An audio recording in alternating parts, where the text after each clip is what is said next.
after September 11th, I moved to Kabul and covered the so-called wars on terror. So that included Afghanistan. I was in Pakistan and Iran and Iraq. The reason I do it is because I really, really love this. And why I love it, it's a fascinating job. And you have to be brave. If you're going to work in this field, you can't be fragile.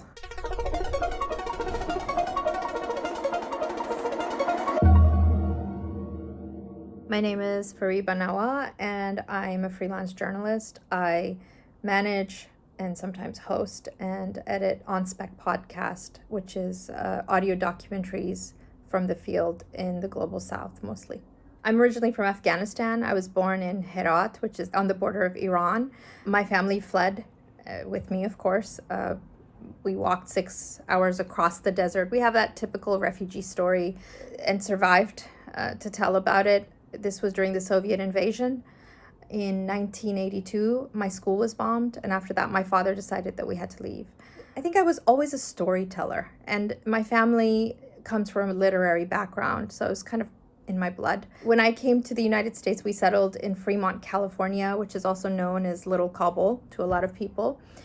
We pioneered this Afghan community there, and I realized my love for writing and journalism in high school. So that's where it all started. I think I published my first article in the San Jose Mercury News, which was a big deal back then when I was 16. And then in 2000, I went back to my homeland, Afghanistan, to report and freelance, and subsequently lived in Pakistan. That's how I started my freelance career. Before that, I had been in Egypt and different parts of the world. And then after September 11th, I moved shortly after that to Kabul and covered the so-called wars on terror. So that included Afghanistan. I was in Pakistan and Iran and Iraq. And then in the last 10 years, I've been in Turkey. So I cover migration, human rights, and whatever is breaking. And often there are things breaking in Turkey.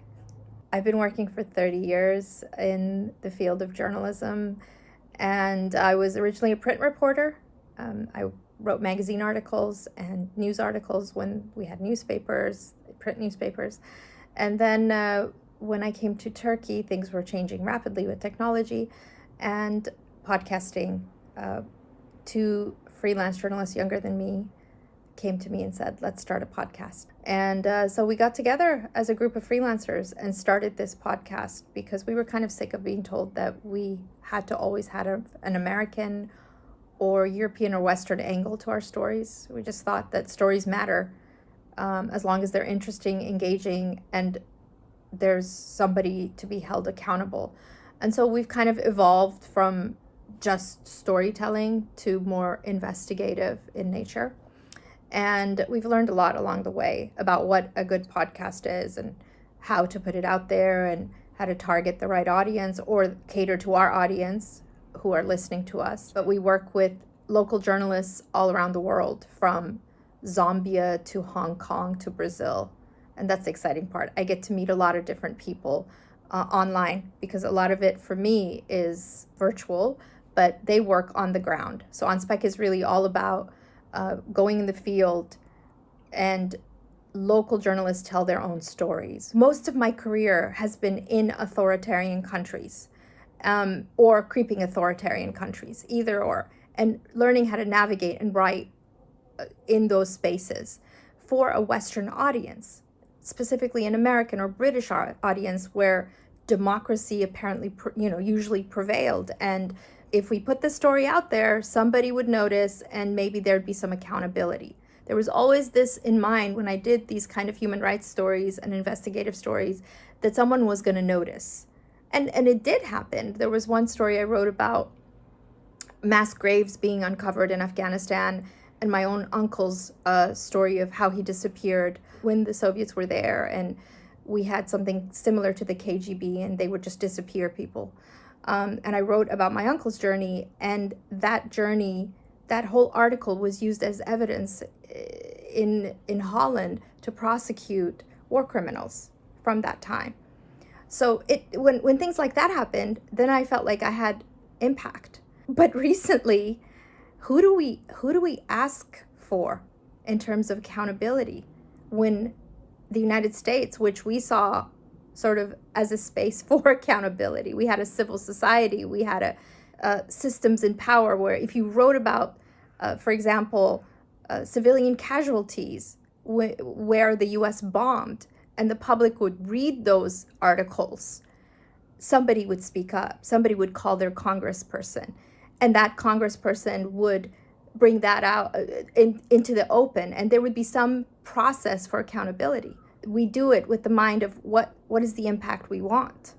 Now, it seems like very few people care about what's going on in the rest of the world unless it's linked to the US, but we don't see any accountability. Instead, if something is exposed, it's either made fun of or they come after the journalist. And that's the scary part, because it's like, where do I turn to? When I was in Afghanistan, when I was in Iran and Pakistan, it was like, okay, the Americans are the ones who are going to pay attention to this horrible thing happening in this country.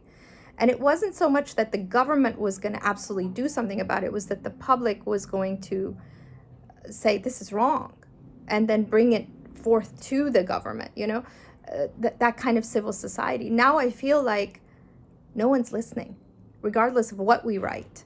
But that's a feeling. It doesn't mean it's fact. And I'm holding on to the fact that people still care, and people out there in the US are doing things about it, because I still write for the Western press. And with that in mind, that it's going to have an impact. No matter what I do, it's always like, okay, who's listening and what are they going to do about it once this comes out, when we so-called speak truth to power, right? The structures that we worked within as foreign correspondents, there's always been a colonialist structure there. And that's kind of this sort of world order is changing and falling apart. It's really important to keep working. We can't quit. I think people are depending on us.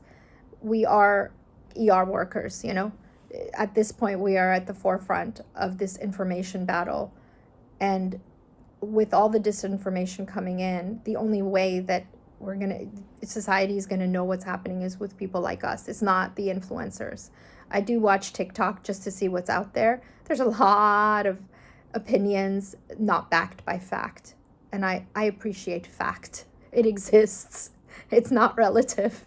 And we need to make sure that we still put it out there. I think a lot of us feel like no one's listening anymore because there's so much information coming at them. Or if they are listening, we've lost trust among the public because there's been so much disinformation. And there's been posturing, political posturing. The best thing that I feel like my American colleagues can do is be very clear about where they stand. I think Christiane Amanpour said, don't be neutral, be truthful. That's an adage that I hold on to every time I go out there or I say something publicly. I think we have to focus, instead of in a mass audience, we really need to focus on a niche audience. Niche is the thing out there right now. And niche doesn't mean small, because it's a global village right now and has been for quite some time. But you choose your niche and you get to know that audience and build trust within that audience. And that's not easy to do. That's what we try to do at OnSpec, is that, if we have 3,000 downloads, let's say that's 3,000 people. Who are those people? We like to get to know them. We like to bring them into the show if we can. We like to keep them engaged. I write a monthly newsletter. I give shout outs to the people who donate, to the people who engage with us or give us reviews. It's these kinds of things that I think builds trust. And then after you've gotten to know that audience becomes your clients in a way. They listen to you, and you have that responsibility to make sure they're getting the information they need. If we think about everyone, like mass, I'm not getting mass appeal, this is not getting out there, it becomes really overwhelming. That's what I try to do anyway. With Lethal Descent, it didn't get the number of downloads that I wanted. I wanted millions and millions. It didn't get that. But it did get a fairly considerable amount. And then I always think about impact. What impact did I make with this podcast? There were 3 individuals who were evacuated to safe countries. They were in Turkey. They were targets for kidnappings by the Iranian regime. And so our story helped them get their asylum cases prioritized by those countries and by the UN. And then they left, and they're doing better. I mean, that's a big deal for me, that we made individual impact, if not systematic impact. So I think we need to look to those examples to sort of pat ourselves on the back and to keep going. Otherwise, it can get really bleak really fast. But what gives me motivation is the work itself. At this point, it's not like I have a moral obligation to be a journalist. All of that is true, right? We can quit anytime we want. It is a choice we make as Americans to come to different countries. And the Middle East has always had news going on. The reason I do it is because I really, really love this. And why I love it, it's a fascinating job with very little money, but it's still a fascinating job. And my personal interest is being in the field and talking to people and interviewing people. So I'll be going on assignment in a couple of weeks. I'm really excited. I'm doing the pre-interviews now. We're a production company, so I gathered the team, and I love that too. I love that aspect of it. And so one of the things that keeps me going is my team. It's other journalists. We have a really great community of journalists in Turkey, especially foreign correspondents, and we turn to each other a lot for support, for advice. Not everything is made public because it can't be. There are elements among us who are watching what we do, how we do it, who we talk to. Everyone knows that. You navigate how to not get in trouble, first of all, to get your residency and your press card. We have to submit our work every year. The government gives us a press card. We cannot work without a press card.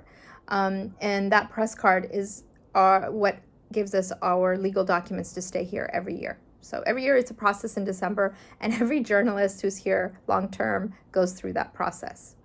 And for me, so far, so good. I haven't, but this December is coming up, so we'll see. We'll see. We just don't know. So you kind of have to be ready for change at any time. And so that's the way it goes. I think navigation is the main word. I live in a country where I have to navigate the red lines constantly. I've been under incredible stress after my last project, which was Lethal Descent. Things have happened here in Turkey with my sources and with myself that I can't publicly discuss. But no one's taken the right from me to continue working, so that's what I do. But I've taken extra caution to protect myself, my family, and the people that I talk to. It has become more difficult, specifically in Turkey, where I was able to work fairly freely as foreign journalists here. It depends on which topic. And so you have to know those red lines. And if you're going to touch on those red lines, you have to understand how to protect the people around you. What I've done in the last couple of years, especially last year, I take different routes when I'm walking. I go to my local park, but I make sure when I'm walking that my kids know and keep an eye on me outside.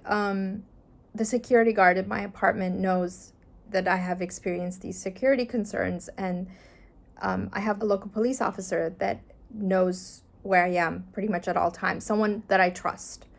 These are things that we do in order to keep somewhat safe. But I think that this is the calculated risk, just having to live here. And I keep my location on my phone off most of the time. But when I'm going somewhere or meeting with someone that I think may be of any kind of danger or even questionable, then I tell a friend, I'm going here, this is the person that I'm going to see, and this is the location that I'll be at in order to stay safe. So these are some of the things that that I had to do in order to continue working here. As a journalist, whether you like it or not, you've already become part of your own story in these authoritarian regimes. You as a journalist are the dissident. You are the one they're trying to stop. You are the one that they want to make sure doesn't get the story out. I think they have to think like political dissidents at this point. So when you think of yourselves in that way, you're uber alert at all times. And that can get to you after a while. But I think at the same time, I err on the side of it's better to be safe than sorry. So what that means is covering your tracks all the time, making sure you have documentation for just about everything. I take pictures of every text I get because I want to make sure that I go back to that text. If there's ever any doubt that this person told me so and so. Also, check your phones for spyware. I have done that. Make sure that there's no spyware because often that's how they are able to get our information. There are organizations that offer journalists for a small cost or maybe even free to check your phone and make sure that it's clean. So these are things I've had to learn. This last project I did, Lethal Descent, it was about how Iran kidnaps and kills its dissidents inside Turkey. So I knew that going into this was going to be a tough topic to research. It was going to be risky. And one of the kidnappers, convicted kidnappers, found my phone number and called me. And I didn't know it was him. And he threatened me. He threatened to take me to court, which is not that big of a threat. But the fact that he had my number made me very nervous. I saved his number and then I just kept messaging him. So he knows that I'm not afraid of him. But that's when I turned off my location. I left the country for a while because this was not somebody you want to mess with. And you have to be brave. If you're going to work in this field, you can't be fragile. If you do feel overwhelmed, which we all do, it's really good to have another colleague to talk to. Just last night I got some information and I just had to sit with it. It was a shocking piece of information about some of my sources. I sat there and I said, I need to talk to someone. So I called another colleague, a co-founder of OnSpec, and we talked for a long time and he sort of calmed me down. He just gave me some rationale behind my feelings. So I don't really talk to a therapist because I can't afford that.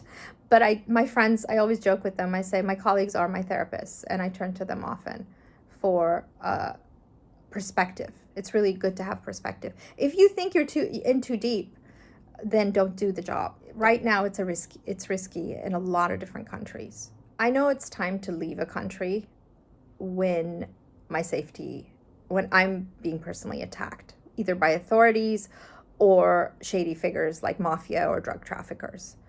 And in Afghanistan, I left actually because the bombs just kept coming. It wasn't any one particular group after me. It was because I was pregnant with my first child, and the last day I was there, I went to cover a bombing of 29 people who had been killed in a suicide attack on a bus. And it was tough to see what I saw. And at that point, I decided I don't want my child being born in this environment. And then I did plan to return. But after my book came out, I wrote a book called Opium Nation about women's roles in the drug trade in Afghanistan and how they were both victims and perpetrators of drug smuggling. And after the book came out, I was threatened by people in the government, in the previous government. So I never went back. And they were drug dealers. So you don't want to mess with cartels and drug dealers. I left.